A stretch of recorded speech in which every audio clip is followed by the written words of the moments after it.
So you've obviously been on break for the past week and a half. What have you been doing on your break to kind of come back better than ever? She was using that in a way to discredit me, and as somebody who's trying to fight the stigma, that's something that, come on. That wonderful atrocity of an apology video that you uploaded. What the heck? People are holding me to this weird standard, and maybe it's because you're a mental health. Yeah, because that's the thing. Yeah, mental health is definitely a touchy subject. Paul, do you eat meat? Yeah. I don't. Which one of us is morally correct? What is up, everyone? How you guys doing today? I'm Paul Groseclose, and on this channel, I make videos about social media and also the influencers on those platforms. So if you guys are new here and also dig this sort of content, make sure to smash subscribe. In this video, I will be interviewing Chris Boutte from the Rewired Soul. That's what I'm talking about. Little Pauly G making it up to the big leagues. This whole interview kind of opportunity kind of all came onto me in a whirlwind. Contrary to popular Twitter sphere belief, I myself was the one that reached out to Chris for this interview. I wrote the super dope email about how I need exposure and he desperately needs an outlet to explain himself. He responded 6 minutes later. I was expecting, I wrote that email like right before I went to bed. I was expecting going to bed, waking up, and not getting a response. He responded 6 minutes later. A burden was lifted from thy chest. For obvious reasons, I can't show any of the emails because that would get me into some controversy. But I can show you this. He said that I was a great salesman. That's cool. I appreciate that. I mean, considering I'm from the generation that doesn't even email, I think I did a pretty good job. Anyways, this interview is just a really balanced third-party interview. There are some parts where I'm more critical against Chris, some parts where I'm more agreeing with Chris and his answers. We talked for a really long time, and yes, there are some parts of the interview where I cut short just for, time constraints, because there's only so much that I can edit in like 3 days. That being said, I do think that Chris has made a multitude of mistakes during his rise to stardom on this here YouTube platform. He made his bed and he's laying in it. But just talking to Chris off camera, he's not that bad of a guy. Like, everyone is like painting him as like this evil mastermind, this evil genius. He's not that.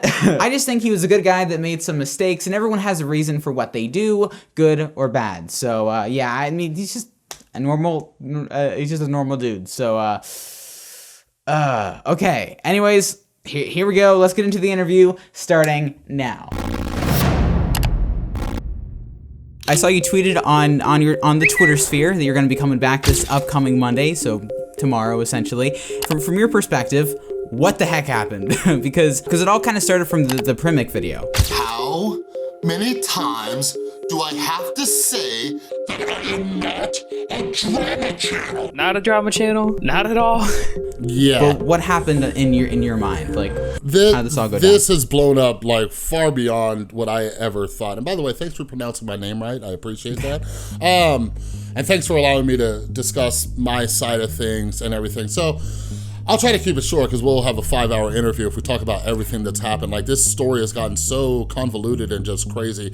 But yeah, I started out with Primink's video, and obviously I made a response and, just pointing out, the lack of research and things like that. Primink would have known that had he actually clicked on these videos, watched them, and did the proper research. But I wouldn't fault anybody, and I think I mentioned that in my Primink response video. I wouldn't fault anybody. I have over 800 videos. It's like, you would have to be like, I don't know, just really obsessed with me to know everything that I've ever said in context. What set off the most recent events was a DM that I sent to other drama channels. I'm gonna make a video more in depth about that. That was kind of the launching off point. I became the trending topic, and a bunch of other smaller drama channels capitalized on that, and again, I can't fault them for that. Oh boy, here we go again. Time for some more drama. But the issue is, which I hope I can clear up in this, is that there's been two storylines going, right? There's one of purely valid criticisms where my ego got out of hand, where, I made mistakes and all that. That's one story, and I'm actively trying to improve that, and hopefully people see that with how I kind of restructure my channel. But then there's this other story that's going on, which is where people are spreading lies about me, where people who are uneducated are saying things that they don't even realize are lies. There's just a lot of misinformation going around. But yeah, it is turned into a thing where people are threatening and harassing, and it's like, whoa, like, let's calm down here. Just a quick question. Can you clear up what the DM, that leaked DM was? Because I never got to see that DM. The DM was, I sent it to a few of the drama channels, and it said like, LOL, did you see Trisha Paytas is freaking out on me? The reason I did that, I was trying to spread awareness about it because Trisha Paytas said very harmful things about, she said like, an addict is an addict. It pisses me off so much. Like, he does so many videos about me and Jason and our relationship as if he's a relationship expert. It's like, this is coming from a drug addict, once an addict, always an addict. That is it. She was using that in a way to discredit me, like, and as somebody who's trying to fight the stigma, that's something that, like, come on. Like, at what point is an addict, like, a human being, especially someone like myself who's in long-term recovery? That's why I wanted them to cover that story. And some people have taken my LOL as a laughing at Trisha Paytas. No, that's not what it was. I could see how that was taken in that way. I add LOL, like, Paul, do you ever add LOL in text messages to people just to, you know what I mean? I use LOL and haha interchangeably, like within every text. I can show you text. Sometimes I have a text message that says LOL and LMFAO in the same text message, right? It's just, you know, so I don't know. That's one of the reasons why I'm trying to not text as much, because things can be taken out of context. I can look at it now and say that was the wrong way to go about things, and I'll talk more about that in a video. There's been a lot of controversy right now about like what your quote unquote credentials are. Like, what is your job experience in the mental health field, and how does that experience give you any right to talk about other YouTubers on your channel? While I was in Florida at Playlist Live, I recorded a video in my friend's hotel room about how I got a job at a rehab center. So yeah, this is a little bit of story time. Shouldn't be too highly edited. And so basically, my official title was lead alumni coordinator. I worked for one of the largest addiction centers in the country. We had treatment centers all over the country. One of my primary purposes as the alumni coordinator was to help people with their recovery after they left treatment. Like, we weren't just giving them treatment, kicking them to the curb. So when people were depressed, when they were anxious, when they were angry, when they were, you know, whatever, we dealt with dual diagnosis. So I had people dealing with borderline personality disorder, bipolar disorder, schizophrenia, all sorts of stuff. And they would call me after they left and said, Chris, I'm about to pick up a drink or a drug. What do I do? The other aspects of the job was doing groups with clients, which was anywhere between 50 to 80 people, depending on our census. And I also did one-on-one conversations, because a lot of our therapists were not in recovery. So they would say, hey, Chris, can you talk to this guy or talk to this woman? I can't connect with them, can you try? So that's where my experience comes with. I've literally worked with thousands upon thousands upon thousands of people. Like, our inpatient had about 150 beds. Our outpatient had between like 50 and 75. So you calculate that over 3 years, I was literally working with thousands of people. So if you look at people like Dr. Todd Grande or Nate Smith, LPC, they discuss how I'm competent in this field, which has to count for something, because the way I see it is, you either believe the licensed professionals when they say I'm releasing competent videos, or you listen to the drama channels who say I don't know what I'm talking about. Like, who are you gonna listen to? Yeah. It does feel hypocritical, because, you know, everyone's bashing you for not being a quote unquote licensed therapist, but then they aren't listening to the licensed therapists themselves. And I mean, don't get me wrong, I have found in my comment section in some of my videos a few licensed therapists that have not been on board with your your absolutely shebang. But I have watched Nate Smith's video and also Dr. Todd Grande's video multiple times. I mentioned them in part 3 of my video series. Rewired Soul, Psych IRL, and a lot of these mental health channels are having conversations, and I think it's a good thing. But you also have like personal experience, right? Yes. So I'm the son of an alcoholic mom. She is she's been sober for over 10 years now. I think she's on year 13 or 14 now. Yep. And she helped save my life when I got sober. But anyways, not only that, my depression and my anxiety led to substance abuse, which is the case for most people, is self-medicating another mental health issue. Some other things that are kind of, you know, a touchy subject is my experience with not being diagnosed with borderline personality disorder, but exhibiting the symptoms of BPD. Yes, I do have a lot of personal experience as well.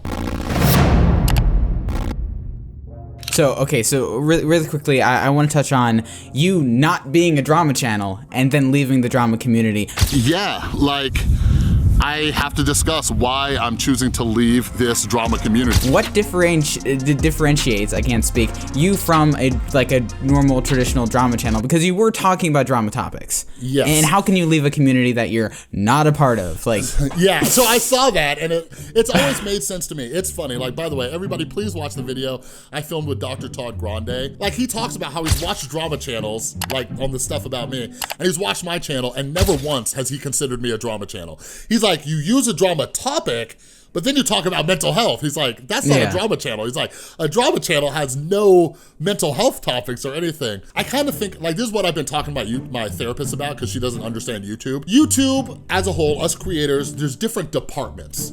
All right? Yeah. So you got the drama. It's like a high school. Yeah, you got the drama department, you got the vloggers, you got whatever. I was in the drama department, but I was kind of doing my own thing. Gotcha. So what I explained to my therapist was, I am leaving that department. But what differentiates myself from drama channels is something I touched on is, if you watch a drama channel, like, and this is no knock to the drama channels, like some people just like to hear that stuff. But by the time you end that video, have they provided you with any tools that might better your life? No. Like me, I say I talk about the problem, but focus on the solution. The goal of my videos have always been, by the time you leave this video, you will hopefully have at least one tool that you can use to better your life. Like, I just really hate like labels and stuff like that. Like, I guess, like, I was in the drama department. I'm a drama channel. If you want to call me a drama channel, go for it. But that's where that separation is. But I was kind of just lingering around in their department, doing my own thing. When you come back to YouTube, are you still going to be talking about any of those drama topics? You're going to be really focusing more on TV shows and let me like clear this up. Like I mentioned in my going away from the drama community video, I'm going to be focusing more on movies, TV shows, music. At a later date, I may like ease my way back into YouTubers. I'm working with people like Dr. Todd Grande, people like Nate Smith, to see how I can do it in a better way. In my apology video to YouTubers, I apologize to 3 specific people. Those were the 3 people who vocalized offense to what I did, right? But if you go through my videos, you'll see bigger YouTubers thanking me for expanding on the topic and stuff. You know what I mean? So I'm treading this weird line where some people like it, some people don't. Something I'm gonna try to work on is reaching out to the YouTuber, getting consent and saying, would you mind if I talked about this topic? And those are things that I'm gonna try to do, but I'm not touching, I'm just gonna stay away from YouTubers for a while because the stove is extremely hot right now. Yeah. And since you brought up your apology videos, well, after your big apology video, which we'll get to later, but what were like the true intentions behind uploading like 4 instead of just like 1? Because everyone was bashing you about that. Yeah, what I was taught in 12-step programs is how to do a proper amends or an apology. And step 9 of the program, you know, I'm not affiliated with the program. I'm somebody who participated. I'm not a representative or anything. But part of step 9 is we made direct amends whenever possible, except when to do so would injure them or others. So there's part of it where it says direct amends, right? I'm dealing with a tricky situation because I'm dealing with communities of people. In a 12-step program, you go to your mom and say, hey, sorry I stole your purse, whatever it is, right? But I'm dealing with a community of people, so that was my way. You can't really just make like a video for this person and this person and this person. Exactly. So that was my attempt at addressing specific communities one by one, because that's the way I was taught. One thing that I think says a lot about just the way we accept apologies is you're never gonna please everybody. And that's something I learned in 12-step programs. When they taught me about making amends, the first thing they said is, do not expect anybody to forgive you. And it's true. I made amends to people when I got sober and they told me to go screw myself. That's cool, that's their prerogative. Some people said, thank you, I appreciate this. But when we make that, like, there's people who still don't like me from what I did over 7 years ago. That's something that I gotta live with. You know what I mean? So this is me, that was me making an attempt to make amends where I can do so. Whether or not the person accepts that apology is none of my damn business. So since we're on the topic of apologies, let's talk about that wonderful atrocity of an apology video that you uploaded. What the heck? What was your mindset going into filming and also editing and uploading that apology video and keeping it up for hours, changing the title, changing the thumbnail? Was there not anything that clicked? So, okay. So yeah, let's talk. Thank you for asking about this. So that was, I watched your video on this. That wasn't an apology video. Like, people accuse me of, It was a threat video. People accuse me of clickbait. That was the ultimate clickbait. I had a message that I wanted to get out there, a very serious message, and I wanted the most people possible to see it, and I knew that if I framed it as an apology to Trisha Paytas, people were gonna click on it. That was never meant to be an apology to Trisha Paytas. Quit shaking your head at me, Paul. No, okay. But anyways, but no, so like I said, we reached a point in this situation where my girlfriend was getting messaged, other creators sticking up for me were getting physically threatened. Right? Yeah, that's insane. I saw people saying nobody was threatening you. I'm like, I put screenshots on the screen of what other creators have sent me. Creators were getting threatened. People were dragging my mom into this.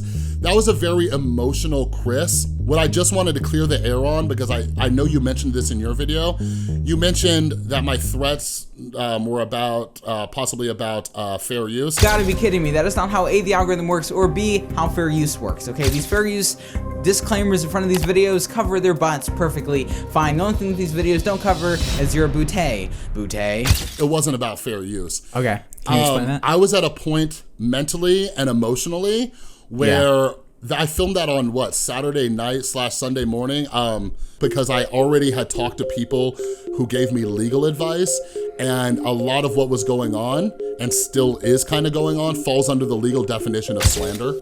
And I was going to file cease and desist, but I decided not to through talking to other people, because I didn't want to set a precedent, because I love the YouTube community and I love what channels like yours are doing.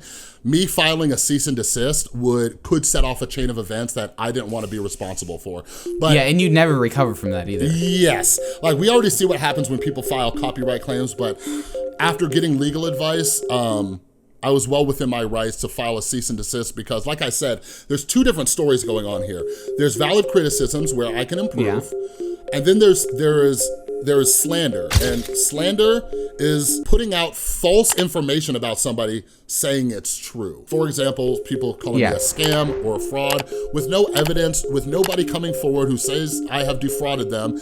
When you have professionals like Dr. Todd Grande and Nate Smith saying everything I've done is well within my legal rights and ethical, like because this is my full-time job and this has affected my income, which I use to support my son. So I was at an emotional state where I was gonna seek, legal options. So I hope that clears the air. I was very serious in that video, but I calmed down. All right.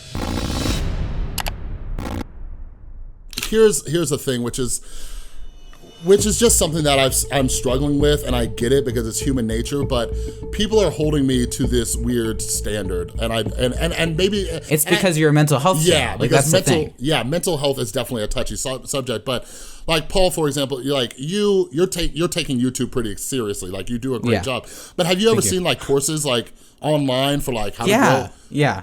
Everyone has a course. It's a digital download. Peter McKinnon, Lux. So everyone has that. You see what I mean? As somebody who's doing this full time as an entrepreneur and things like that, it's like, but I'm being held to a certain standard. That was a course directly from an accredited treatment center. Bingo. I get that. Yeah. So I guess what I could do in the future, and you've seen my sales, I put that in videos and stuff. Yeah. Like, I wasn't selling the damn thing. People are trying to create this narrative that I'm living like in a mansion based off this course, and like, I don't know what the big deal is. So once Prim Inc. reminded me that I even had a course, because most people didn't even know about it, I'm like, oh, screw it, let's just make this free. You know? But again, something I'll do in the future, something I'm planning on with future books, future courses and everything, is to have licensed professionals to review it before I launch it, put their stamp of approval on it and stuff like that. Got it.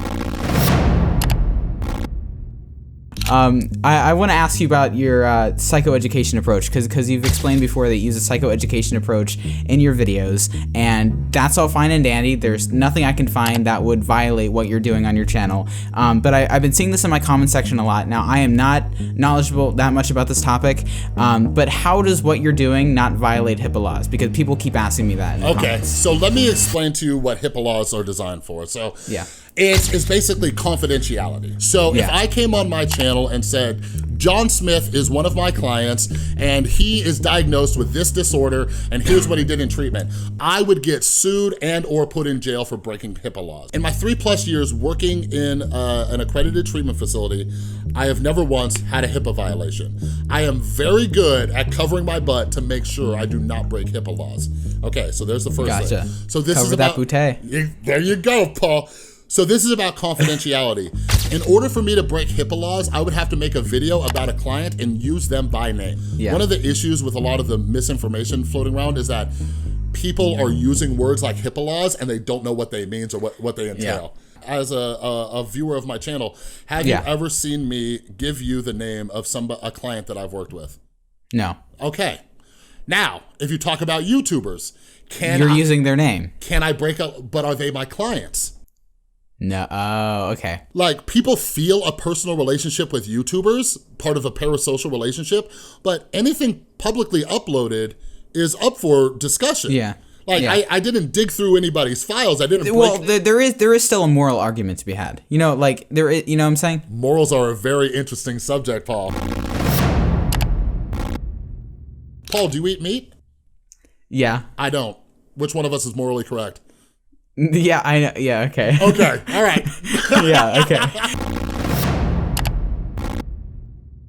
So you've obviously been on break for the past week and a half. What have you been doing on your break to kind of come back better than ever and not stay stuck in this trap that you're in? Because even your Umbrella Academy video, which your editor uploaded, which had nothing wrong with it, people trashed. 21, if I'm correct, like to dislike ratio. Really? I haven't even looked at that video. I haven't even horrible. I haven't even looked. Really? That's horrible. That's messed 21%. It might even be lower now. That was about medicating children. What the heck? But anyways, I for example, I read a book on digital minimalism. I have deleted all social media apps off of my phone. Good idea.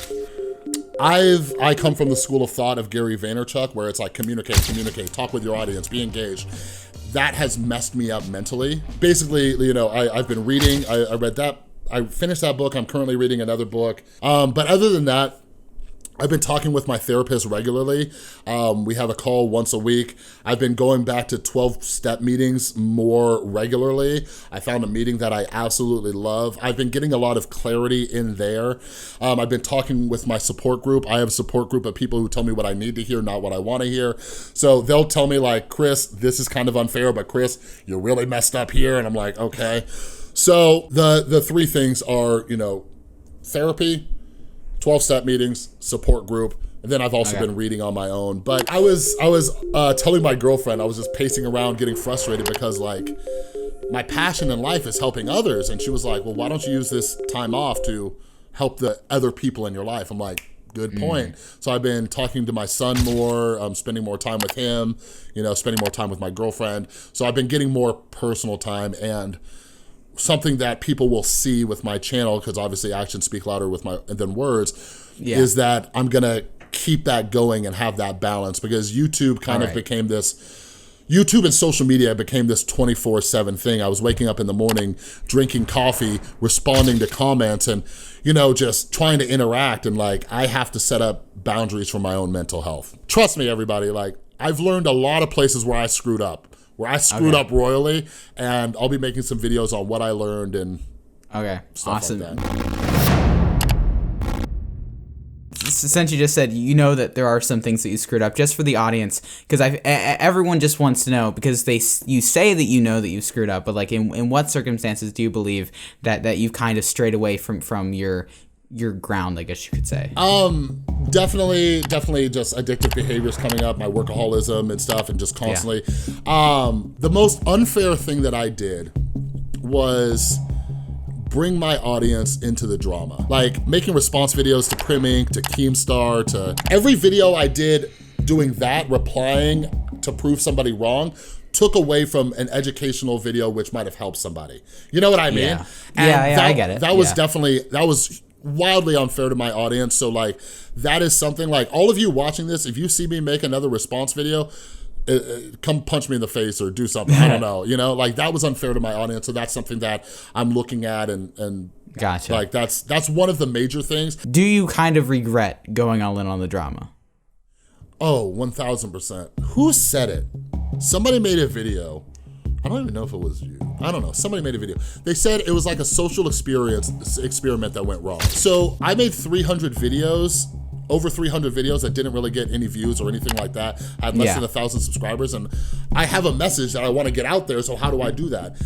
And then I started, you know, getting in like YouTube drama. Like I started watching makeup gurus and all that, not nonsense. It's just obviously that's not my thing, but I figured out how the algorithm worked. In hindsight, looking at it, I built an audience. Like it's no wonder why I've lost so many subscribers, because that's the audience I built. People who are just cancel this, cancel that, cancel this, right? Yeah. And I got so caught up in the momentum of this is working, that I get that. I didn't catch it before it imploded on itself. But, okay, so I really want to ask you about the clip that's circulating around right now that I used at the end of my last video. Watch how you talk to them. That was one of the best things, is that I wasn't like a licensed therapist. I could say whatever. And the same thing on my YouTube channel. Like everybody's like, what are your credentials? I'm like, I don't got none. I can say whatever the I want, and you can do whatever you want with that information. Right. Can you explain that clip for me? Because, it doesn't look great for you. It doesn't. And like, people caught my mom, like that's something beautiful about my mom and I's relationship. She went from my alcoholic mom who I never talked to one of my best friends, right? Yeah. But yeah, like a few of those were inside jokes caught on camera that look really bad, right? But like her and I talk, like my mom, when she does videos with me, she has to be very careful with what she says because she has credentials, right? Yeah. Me, I've had more wiggle room and leeway. Like, for example, we talked about HIPAA laws. Yeah. Me talking about other YouTubers, it's impossible to break a HIPAA law because they're not my client. You see what I mean? So it was me laughing about like, I'm not held to that. Like you cannot hold me to that same standard. So it was me joking. It was kind of me like teasing her and poking fun at her like, haha, you gotta watch what you say, but I don't have a licensing board to answer to. I get it. My mom and I joking around, that looks bad, but that was the context of how we were joking around about it.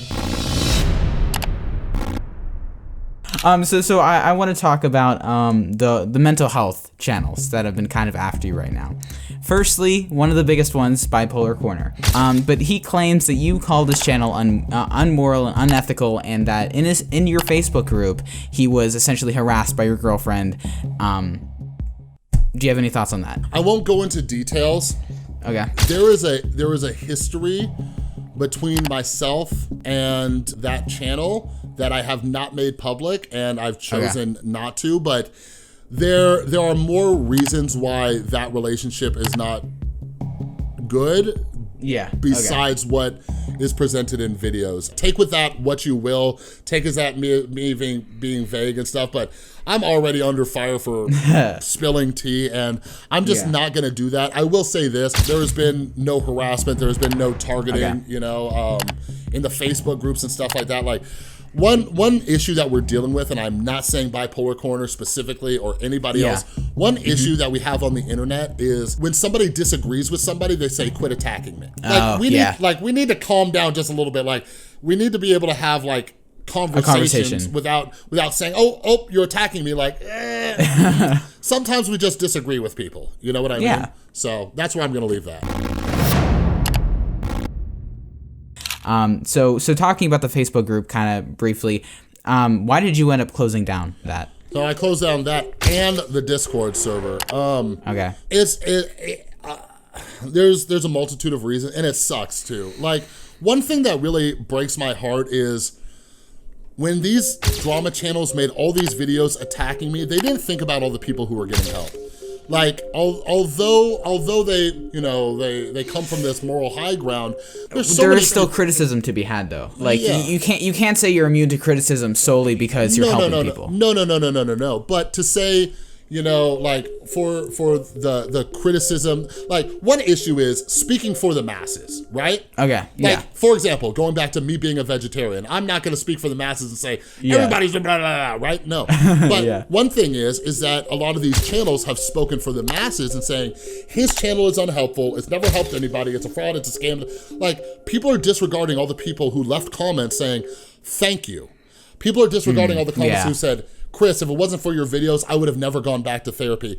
Chris, watching your videos helped me decide to go to a 12-step meeting, and now I'm 3 months sober. Like, those people were just pushed to the wayside as part of this drama. So that's one of the issues. Now, part of this, and remember how I said I was getting threats, not me personally, but other creators were getting threats? How seriously do we take those? It's a crazy world we live in, because threats are being thrown out all the time. It's like, do you take them seriously or do you not? Like, what are you doing? because if you take every threat that you see in the comment section, you have police everywhere. Good.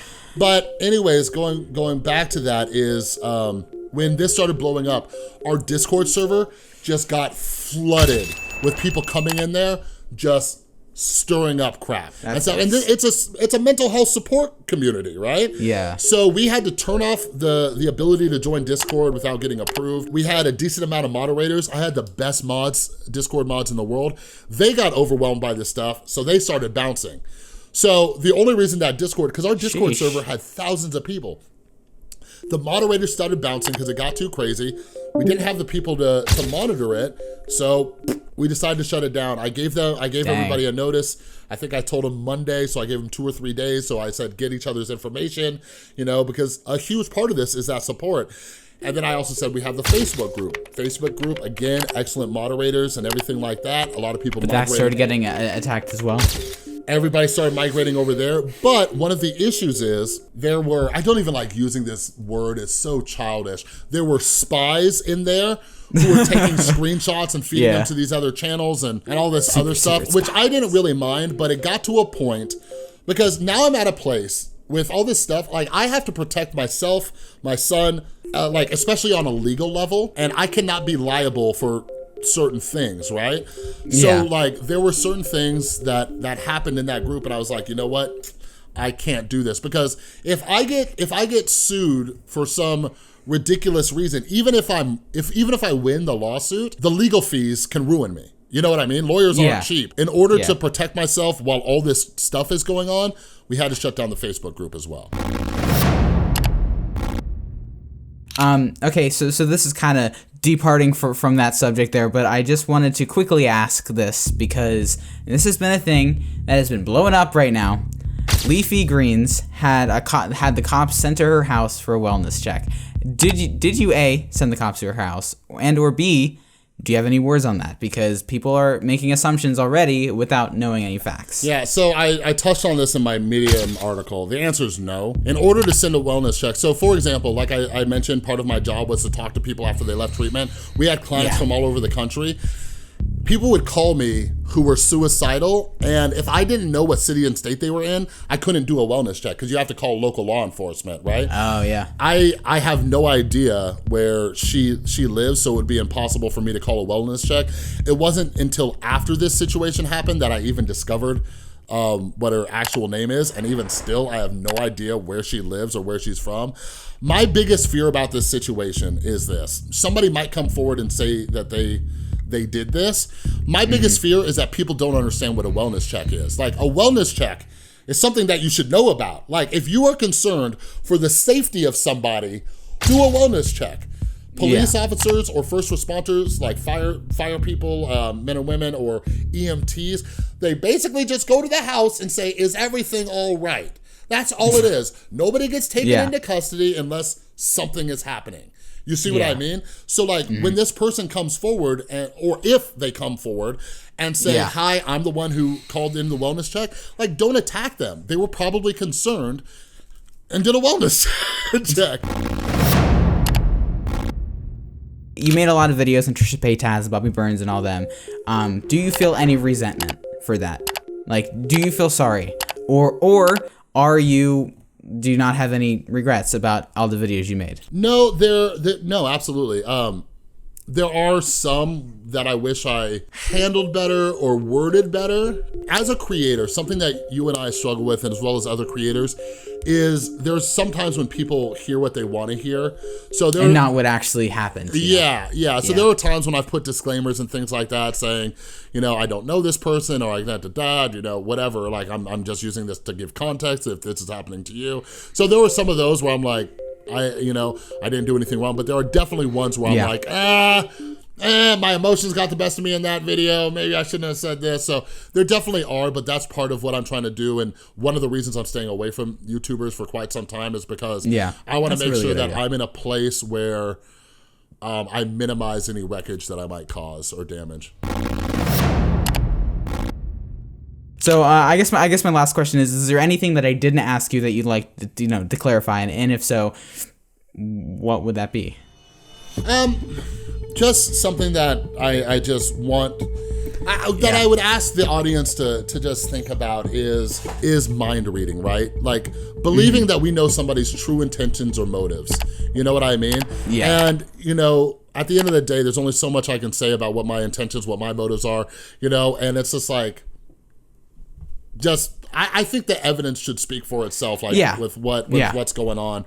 I'm glad we did this interview because I already feel like I've been defending myself too much, but I want the truth to get out there. The one thing that I would ask is just look at my past, look at how many smaller creators I've had as guests on my channels and things like that. Like, I do want to help other creators. I do want to help the community and things, and I've made some missteps, but my actions are going to speak louder than words. I don't expect anybody to forgive me or think I've completely changed. I ruined my life in drug addiction. It took some people years to trust me again. So my expectations are low. All I can do is just get back to work and just try to help people. And I do believe that you made your bed and you're going to lay in it. But I also don't think that in some of these videos where you are seriously talking about important subjects, they don't just get dislike bombed for the sole. It's the Rewired Soul. It should more matter about the subject. So only time will tell. If you want to do a follow up in a few months, let me know, Paul. You're an excellent person. Awesome. Well, thank you so much, Chris, for coming on the channel. I really do appreciate it. I enjoyed hearing your side of the story because I think it's something that's been suppressed, like I said earlier. Yeah, I appreciate it, in the whole field. So I encourage you guys to listen to the interview. Take what Chris has said. Think about it. Come to your own personal conclusions. Do some research yourself. You don't have to love Chris. You don't have to hate Chris either. You just make your own assumptions. That's what I've tried to do over the past few days. Thank you so much for watching the video. Make sure to like, comment, share, and subscribe, and I'll see y'all in the next one. Peace.